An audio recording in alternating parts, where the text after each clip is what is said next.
and welcome to Ben Television News. I am Kiru Obuli. First, the highlights.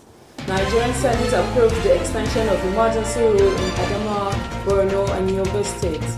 Presidential Committee on the abduction of 200 schoolgirls in Chibok begin investigations. Governor Godswill Akpabio challenges Nigerian Air Force on increased surveillance in the Niger Delta to curtail oil theft. ECOWAS to invoke military actions to fight Boko Haram ravaging the sub-region. Now the news in full. Nigerian Senate has approved the extension of emergency rule in Adamawa, Borno, and Yobe states for another 6 months following the request of President Goodluck Jonathan. The Senate, after a closed-door session, unanimously approved the extension following the motion moved by the Senate leader Victor Udomaegba. The Presidential Committee set up by President Goodluck Jonathan to unravel the mystery surrounding the abduction of over 200 girls from their school in Chibok, Borno State, swung into action as it met with security chiefs in Maiduguri, the state capital, behind closed doors. The retired Brigadier General Ibrahim Sabo-led committee had earlier met with the Shehu of Borno, Alhaji Abubakar Garbe El Kanemi. Sabo said the committee had conducted some interactive sessions and consultation with a broad range of sources and contacts in the past weeks. Constitutional lawyer and human rights activist Mike Ezehome has said that the federal government should do everything possible to ensure the safe release of the abducted schoolgirls in Chibok, Borno State, even if it would take negotiating their release with the Boko Haram sect. Mike Ezehome said this while delivering a keynote address during a symposium and the official launch of the United Nigerian Forum in Abuja, the Nigerian capital. After all, Nigeria had extended the only branch to the Boko Haram they had rejected some years ago. And I said this is an opportunity not only to negotiate with the release of our guests, but also to negotiate the entire challenges holistically and say what exactly do you want. If we could negotiate with Niger Delta militants, although their cost was more profound, more sublime, and more noble than that of Boko Haram, for God's sake, let us negotiate with Boko Haram people. That was when I was released on the 12th of September last year. Earlier, the convener of the United Nigerian Forum, Umar Farouk, while delivering his welcome address, said the UNFO is a not-for-profit organization, a coalition of civil rights organizations with the aim of promoting the spirit of comradeship, tolerance, patriotism, and unity amongst Nigerians in a bid to promote good governance, peaceful and egalitarian society. Togetherness, sense of good neighborliness, sense of Nigerianity. You can see in the last couple of months, individuals making inciting statements from the north, from the south. That will not take us to anywhere. Nigeria is our country. We don't have any other place we can call our country except this Nigeria in peace and harmony. If you are in Sokoto, whether you are a citizen of Sokoto or not, you are a Nigerian, and you should be able to live there in peace, and your security must be guaranteed. And if you are from somewhere, maybe you go to Bayelsa or anywhere, you should have that sense of security.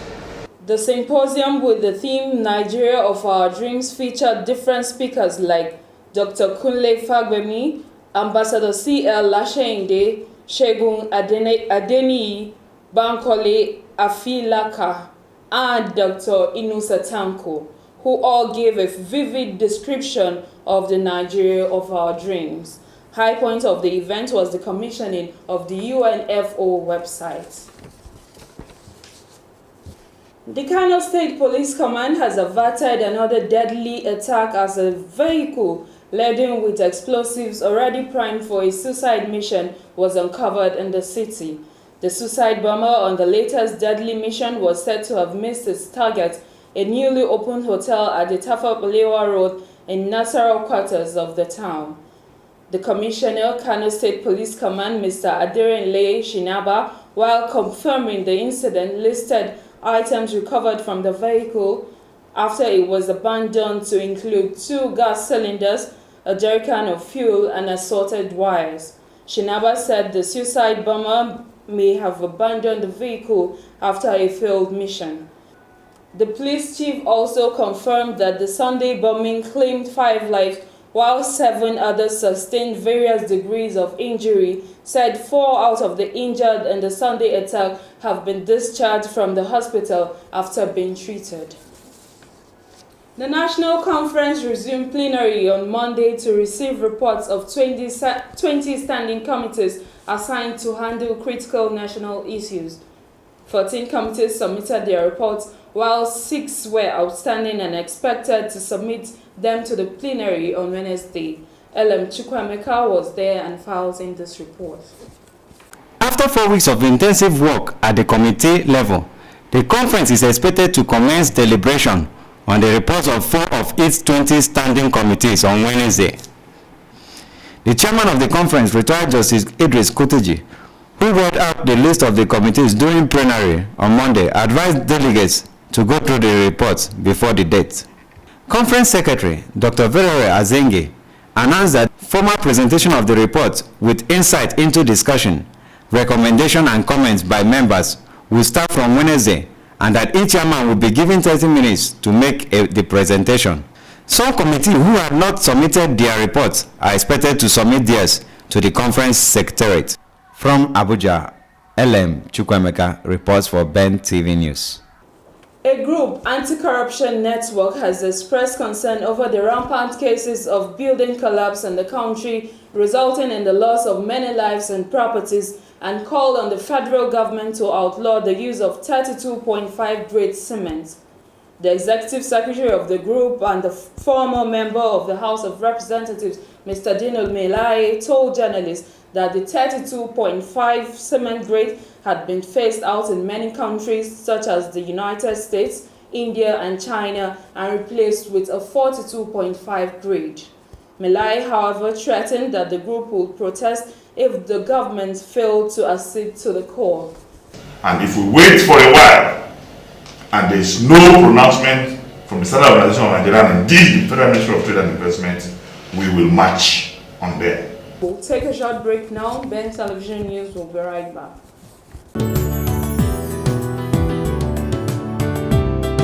I am on the streets of Abuja, the Nigerian Federal Capital Territory, just like any other nation. Nigeria is coping with various challenges, which include socio-economic issues, unemployment, and insecurity. As we are alive to review the first 100 years of our nation, so by the grace of God, with others, we are alive to review what we have done during the time that we have the opportunity to be in the leadership of this country. We cannot continue like this as a nation. A time will come when the poor in this country will have nothing to eat but the rich. A time will come, those of us who drive on jeeps, it will become dangerous to even drive those jeeps outside. What happened in Libya is smelling in Nigeria. In a quest to provide solution to some of these challenges, here comes Project Nigeria.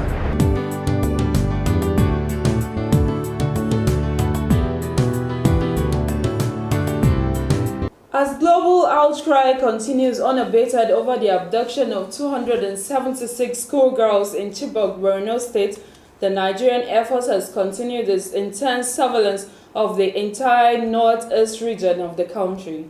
Defense spokesman Major General Chris Olukolade revealed this as a media briefing by the National Information Center, Abuja. He said already discussions and collaborations are ongoing between Nigeria and the countries offering assistance in the search for the missing girls. Dousing insinuations that Nigerian troops were not engaged in the search for the girls, the center displays photographs showing members of the armed forces in various locations in the region. Governor Godswill Akpabio has charged the Nigerian Air Force to increase surveillance in the oil-producing areas to curtail oil theft, bunkering, and vandalization of oil pipelines by miscreants. Akpabio, who gave the charge when the commander of 207 Special Mobility Group Calabar Air Commodore Charles Owo paid him a courtesy visit at Governor's office. Uyo said such efforts will restore losses in the monthly oil derivation accruable to the government. The governor condemned the upsurge of sea pirates in the country's territorial waters, coupled with the harassment of sea passengers and fishermen. Meanwhile, Governor Godswill Akpabio has also implored International Association of Lions Club to factor security challenges in the country into their deliberations during the 2014 convention in Akwa Ibom State. Chief Akpabio, who made the call when the president of the International Lions Club, Professor Ayo Adeshokan, paid him a courtesy visit at Governor's office, Uyo, noted there could be no social activities such as what the club is doing if there was no peace in the country. He further enjoined the club to pray for the safe release of the Chibok girls who were recently abducted by Boko Haram members, as well as for those who lost their loved ones during the recent bomb blasts and killings in the country. Movement for the Emancipation of the Niger Delta men said it was behind last weekend explosion at the Nigerian National Petroleum Corporation refinery jetty pipeline in Okrika, Rivers State. In claiming responsibility for the explosion, however, men said a small group of its fighters, aided by moles in NNPC, sabotaged the facility because of the federal government's amnesty program, which it describes as a failed project, saying it was only designed to enrich just a few in the Niger Delta. The explosion, which claimed the lives of about 7 people, just still residents of the city, though local sources said the explosion was caused by oil pipeline vandals trying to steal crude oil. Meanwhile, NNPC spokesman Raf Ugu, however, disclosed that the explosion did not damage refinery installations and had no impact on the refinery's operations. Nigerian Electricity Regulatory Commission (NERC) has urged members of Forum for Distribution Company to ensure that disputes between consumers and service providers are addressed in their respective communities.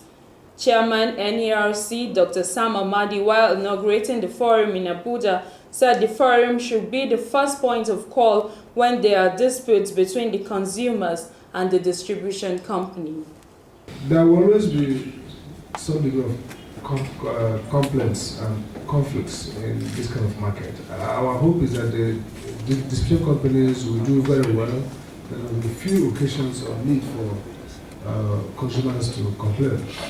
But consumers will obviously have issues with operation. And so we have designed a framework that first starts with consumer complaint unit.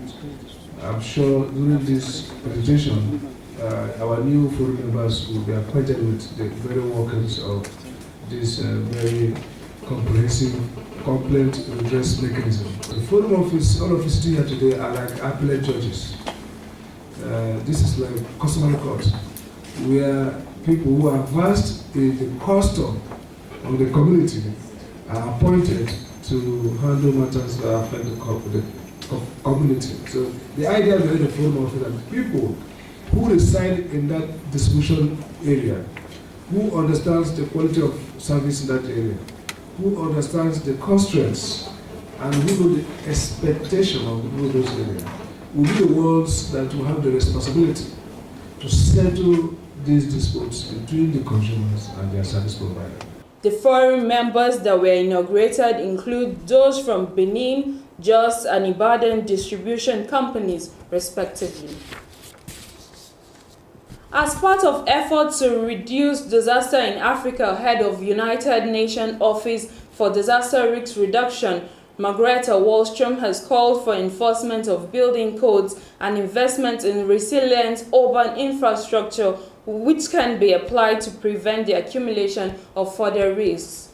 She made this call during a press briefing after the closing ceremony of the 5th Regional Platform for Disaster Risk Reduction in Abuja. LM Chukwuemeka completes the report.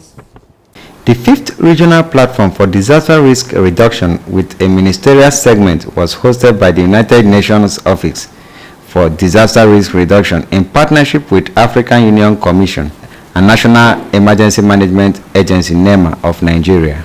A representative of Secretary General for Disaster Risk Reduction, Margareta Wallström, explained that the meeting identified the key priorities for Africa to develop future action plan and further adopt a declaration. Now, this outcome is the first of 5 regional conferences that are all going to give its input to the preparatory work for the 3rd World Conference on Disaster Risk Reduction in Sendai in Japan next year. And in that regard, I would like to say that this is a very strong statement of the issues that impact the future of Africa, but also of other parts of the world. And I think it's fair to say that we are also very pleased with this outcome, which is very helpful as a contribution and will make its footprint into the discussions around the new post-2015 Global Framework for Action. We also expect the heads of states to reconsider and make sure that the units that deal with disasters are placed properly. They get the support they deserve, which includes technical support, financial, and all that will go with it. So, Director General NEMA, Mr. Sani Sidi, called on African leaders to share experiences and thoughts in order to come up with plans to reduce disaster in Africa. This indeed has shown that the synergy between African countries can further be strengthened.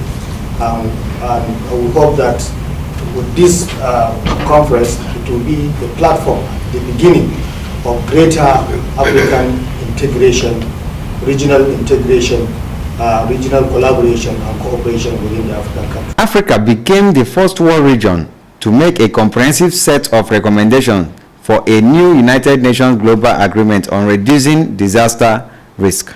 From Abuja, LM Chukwemeka reports for Ben TV News.